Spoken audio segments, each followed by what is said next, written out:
ரூ. 25,000 தான் சம்பளம்னா ரூ. 5,000 மேலே செலவு பண்ணுறது ஜாஸ்தி. அந்த ரூ. 5,000 வருஷத்துக்கு ஒரு பண்டிகைக்கு தான் செலிப்ரேட் பண்ண முடியும். தீபாவளிக்கு ரூ. 5,000 திரும்பி பொங்கலுக்கு போய் ரூ. 5,000 செலவு பண்ண முடியாது. வருஷத்துக்கு ஒரு பண்டிகைக்கு ரூ. 5,000 செலிப்ரேட் பண்ணணும். இன்னும் ஜாஸ்தி செலிப்ரேட் பண்ணணுன்னா மாதம் நான் சொன்ன மாதிரி ஐநூறுரூவா சேர்த்து ஒரு 6,000 + 5,000 10,000க்கு மேலே செலவே பண்ண முடியாது. ஆனால் 10,000ங்கிறது என்ன கேட்டிங்கன்னா வீண் செலவு. ஸோ ரூ. 5,000 செலவு. ரூ. 5,000 செலவுனால் நீங்கள் ஒன்றா பேண்ட் ஷர்ட்டுனா பெருசாக காஸ்ட்லியாக எடுக்கணும்னு அவசியம் கிடையாது. ஒரு மீடியமாக ஒரு ஷர்ட் எடுத்தால் 400 500 ஷர்ட்டு வரும். அதை நீங்கள் ஆஃபீஸுக்கும் யூஸ் பண்ணுற மாதிரி ஒரு ஷர்ட்டாக ஒன்று எடுங்க. அடுத்தது பேண்ட் எடுக்கணும்னு அவசியம் கிடையாது. வேஷ்டி எடுத்திங்கன்னா 200 300 முடிஞ்சிடும். ஸோ 800 உங்களோட செலவு உங்கள் பேண்ட் ஷர்ட்டு முடிஞ்சிடும். உங்கள் ஒய்ஃபுக்கு நல்லா எடுத்து கொடுங்க. 1200 1300 ஒரு நல்ல ட்ரெஸ் எடுத்து கொடுத்தீங்கன்னா நாளைக்கு அவங்க ஆஃபீஸ் போகிறதுக்கு வெளில போகிறதுக்கு யூஸ் ஆகும். உங்களுக்கு மேலே 1200. உங்கள் குழந்தைக்கு ஒரு ட்ரெஸ்ஸுன்னா 1 வயசு 2 வயசு இருக்கிற குழந்தைன்னா 400 500 நல்ல ட்ரெஸ்ஸு கிடைக்கும்.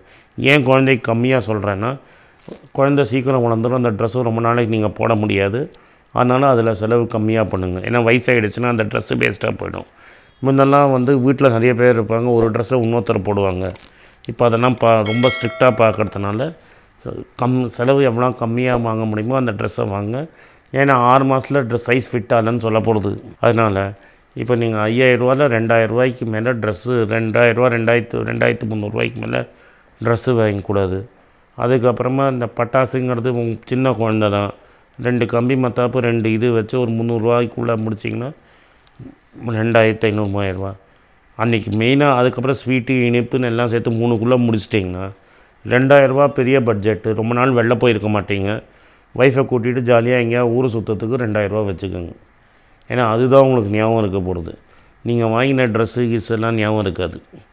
இந்த 2,000 முன்னாடியே நீங்கள் பிளான் பண்ணி கரெக்டாக உங்களுக்கு அந்த இன்டர்நெட்லாம் யூஸ் பண்ண தெரியும்னா, இல்லை உங்கள் ஃப்ரெண்டு யாராவது அஜித் விஜய் ஃபேனாக இருந்தாங்கன்னா கையை காலை பிடிச்சி ஒரு டிக்கெட் வாங்கிட்டிங்கன்னா அந்த 2,000 அன்றைக்கி சினிமாவுக்கு கூப்பிட்டு போய் கரெக்டாக 2 பேர் 3 பேருக்கு அந்த சினிமா ட்ராமான்னு செலவு பண்ணி வெளில சாப்பிட்டிங்கன்னா மக்களுக்கு நல்லா ஞாபகம் இருக்கும். ஒய்ஃபும் ஹாப்பியாக இருப்பாங்க. ஸோ உங்களுக்கு ரூ. 25,000 சம்பளம்னா ரூ. 5,000 மேலே செலவு பண்ணாதீங்க. ரூ. 5,000 2,000 ட்ரெஸ் எடுங்க. திரும்பி ஒரு 500 1000 இனிப்பு பட்டாசு எல்லாம் சேர்த்து 600. அந்த பெரிய பட்ஜெட்டை அன்றைக்கி வெளில போய் செலவு பண்ணுறதுக்கு வச்சுக்கோங்க. ஸோ அந்த மெமரிஸ் உங்களுக்கு லைஃப் லாங் வரும். ஃபோட்டோஸ் இருக்கும், ஒரு ஹாப்பினஸ் இருக்கும். நீங்கள் ஊருக்கு போகிறீங்கன்னா ட்ரெஸ்ஸுக்கு முன்னாடியே டிக்கெட்டை புக் பண்ணிவிடுங்க.